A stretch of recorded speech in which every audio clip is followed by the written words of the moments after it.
Hello, this is Julian Treasure.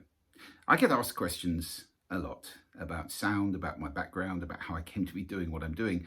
So I thought it might help to answer a few of them here. So I've got them written down on this piece of paper, and I'm going to see if I can answer some of them for you. The first one that I get asked all the time is, how did I get to do TED?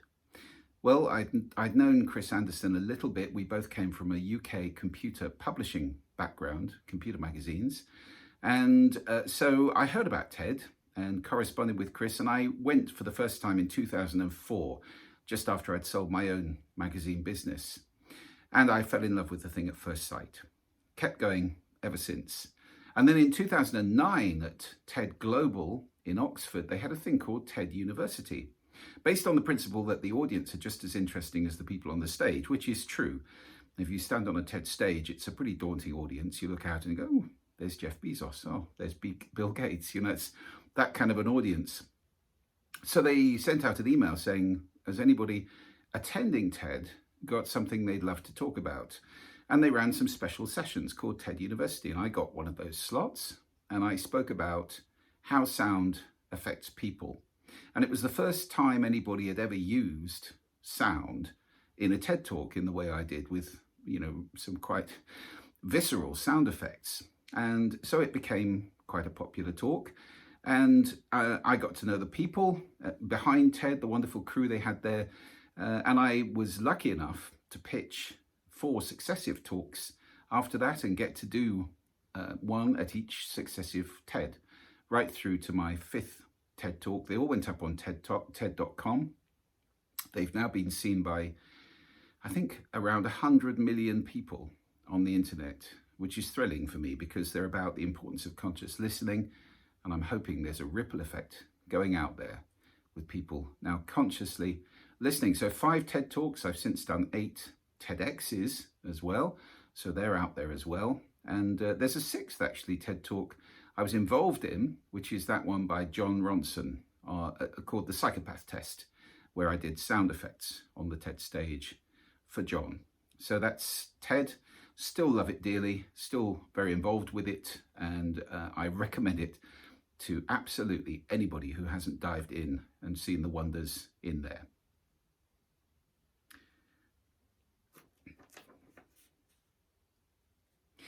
Another question I get asked a lot is, what are the benefits of listening and speaking? Why do you go on about these things? Why are they so important to you? Well, the benefits are just 3 things. But there are 3 things I think you may care about: happiness, effectiveness, and well-being. Your happiness, your effectiveness, and your well-being, which are absolutely fundamentally affected by how well you listen in life and how well you can speak. So those are the things to hold on to. That's the reason for getting involved in these vital skills. And they are skills which we don't teach at school. Really, if you think about it, we barely teach speaking. We're expected to pick up how to use this incredible instrument that we all play. And many people don't very well.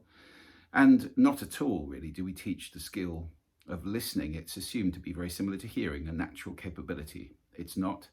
It's a skill. You can practice it and you can master it.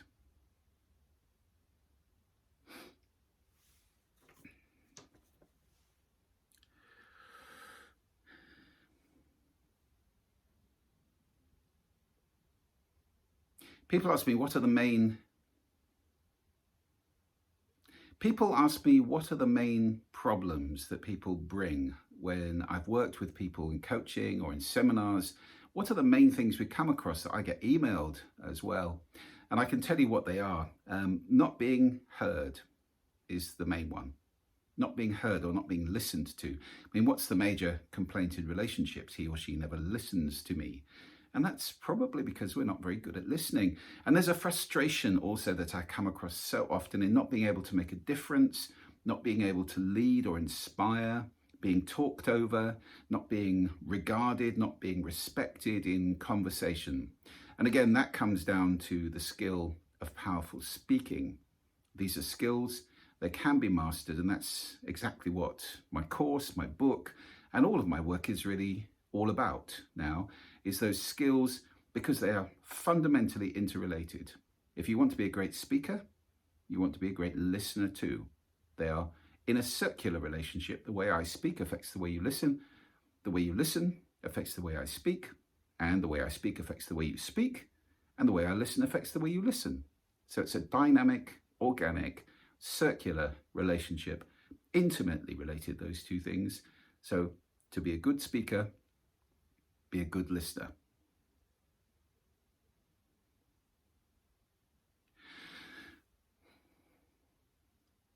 People often ask me how I got involved with sound in the first place. Well, I've been a musician pretty much all my life. I had a long career in marketing, producing customer magazines for big companies, and that was an agency I formed and worked in for 15 years. But every evening, of course, I was doing or listening to music. I'm a drummer. I've heard all the jokes, so don't start. And if you're a musician in any kind of format, whether you're in a band or an orchestra, you develop a kind of multi-track, always on, very attentive listening. You're not a good musician if you're not listening to everybody else at the same time. I think I've read that musicians have bigger brains as a result of this kind of special listening, probably. So I was listening to the world in that way, and when I sold my magazine business, it occurred to me the world does not sound good. And a lot of the noise around us is made by organizations. And so the question was, does that matter? Does it matter that we're all making this noise? I did a lot of research. I eventually wrote a book about it called Sound Business. And the answer is yes, it matters. Good sound is good business. Noise is bad for business. And of course, as I considered this more and more, I realized that the sound made by organizations isn't made by an organization, it's made by people. And the reason that the organizations are making such bad sound is that the people in the organizations are not listening. So I formed the Sound Agency in 2003. That's an audio branding company, works all over the world, helping organizations to understand what the sound of their brand and their organization is, and to design that sound to be pleasant, effective, appropriate in all sorts of situations, especially big branded spaces. We work a lot in shopping malls, airports, and similar large spaces. And now actually in offices as well. We have a new division called Moodsonic, which is all about designing beautiful sound for open plan offices to enhance well-being and productivity. And as I moved through this journey, I started to focus more on personal sound as well, because an organization, as I say, is just made up of individuals. And hence out came the book, How to Be Heard, which is all about individual communication. And the final TED Talk, How to Speak So That People Want to Listen, which led on to the course, the 7-hour course, How to Speak So That People Want to Listen.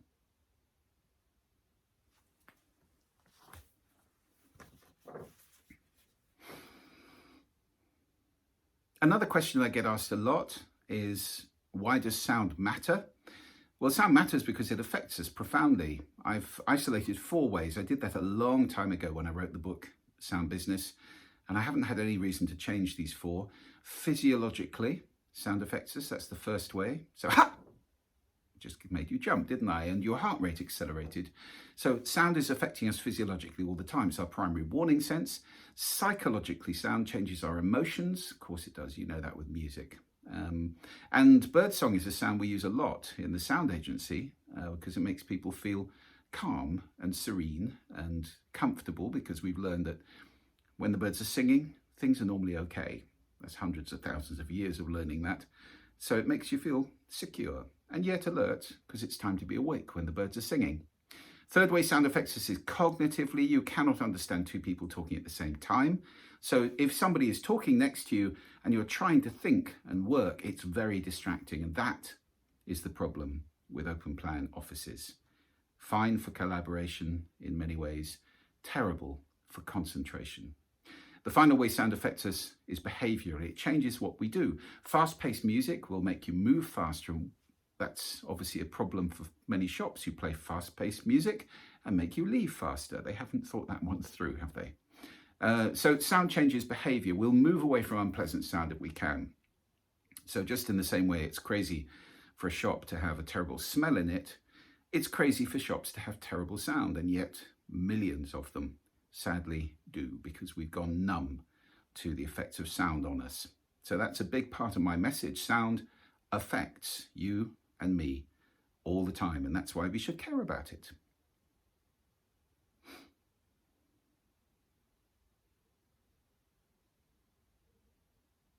Some people are interested in the books I've written. Well, there are two. I wrote a book called Sound Business back in 2007, and it's become kind of a Bible for the audio branding industry. It's a layman's book, really, for anybody who is interested in using sound for benefit in business of any kind. So it covers all the types of sound that are made by any business. And then the second book is How to Be Heard, which I really enjoyed writing. It's about personal communication skills, speaking and listening, and the relationship between them. And I had a lot of fun recording an audiobook of that. Had to do it myself, didn't want somebody else to pretend to be me, an actor. It wouldn't have felt right. And I was deeply honoured that the audiobook version, which we recorded here in beautiful Orkney, in a little recording studio up the hill, that book won both of the major audiobook awards, the SOVAS Award and the Audie Award, in 2019 for Best Audio Book, which is just fantastic.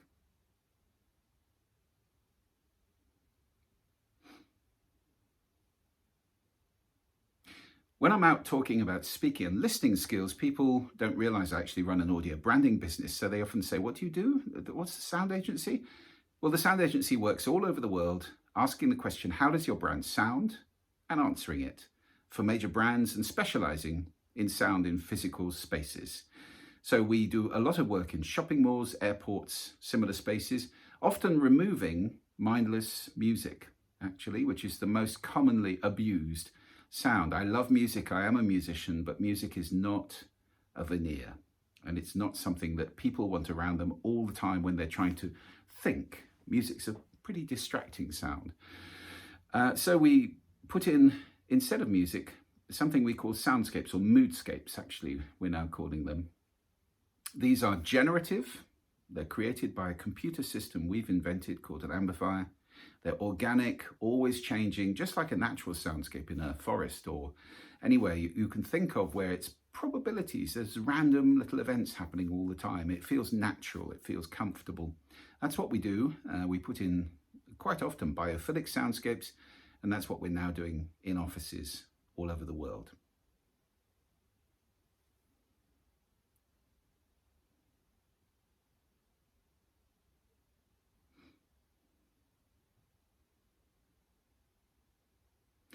Another question I get asked quite frequently is, why do we need to focus on listening?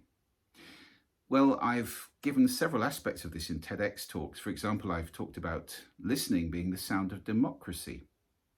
Democracy relies on civilized disagreement, on being able to live next door to somebody you disagree with. And of course, if there are more of them than you, then they get their way in a democracy. Well, that's sadly being challenged these days, because there's not a lot of listening going on in politics. You only have to look at the last few years to see that. Politicians go off and have talks. I wish they'd go off and have listens. I think the world would be a happier place. And that's not the only reason that listening is important. Listening creates understanding wherever it is. Conscious listening is the doorway to understanding. And we need understanding in our families, we need it at work, and we need it in our politics. And understanding gives rise to a lot of other powerful things. If you're listening well, you understand people and you can lead them. Listening is an access to influence. If you're a salesperson, you'll know that the most important part of the sales conversation is not you talking. It's listening to the other person so you understand their needs and what they're actually looking for. Listening allows you to powerfully inspire people.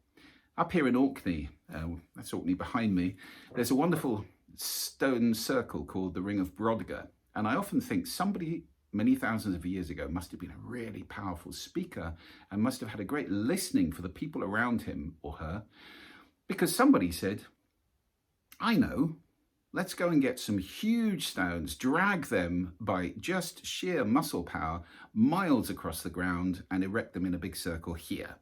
It'll take decades, people will be badly hurt in the process, and it will take lots and lots of our effort. And they did it. They must have been a powerful speaker. And powerful speaking requires listening to and understanding the people you're speaking to. So many reasons for important listening, for the importance of listening.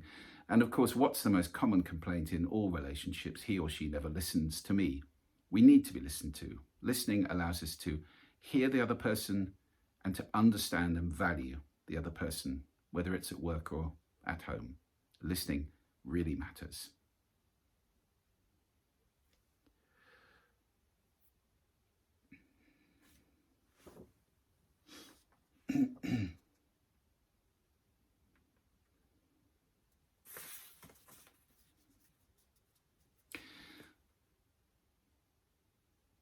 One last question I get asked a lot. Which is more important, what you say or how you say it? Well, I dealt with this in the book and in the course, actually. And in fact, I asked Chris Anderson, the head of TED, this question.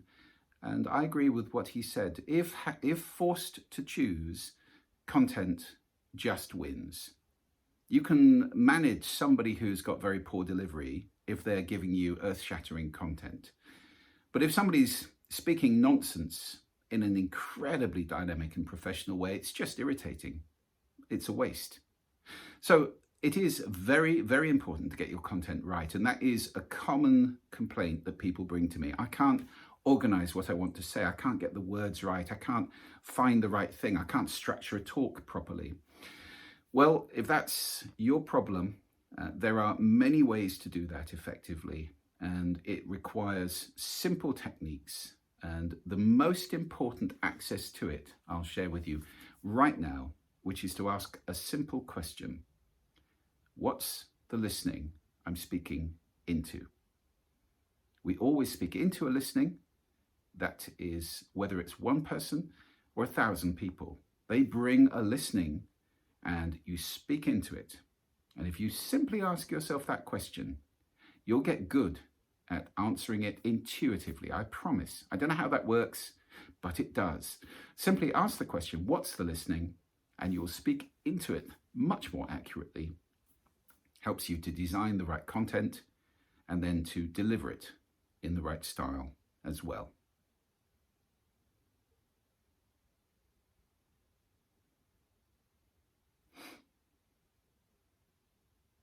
Well, this is Julian Treasure. I hope some of those answers helped you. They're the questions I'm asked most commonly, and I hope that you've got something out of listening to those. I look forward to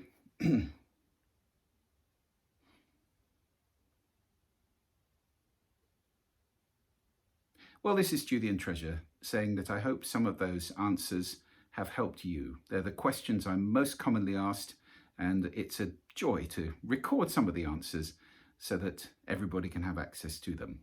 Hope you...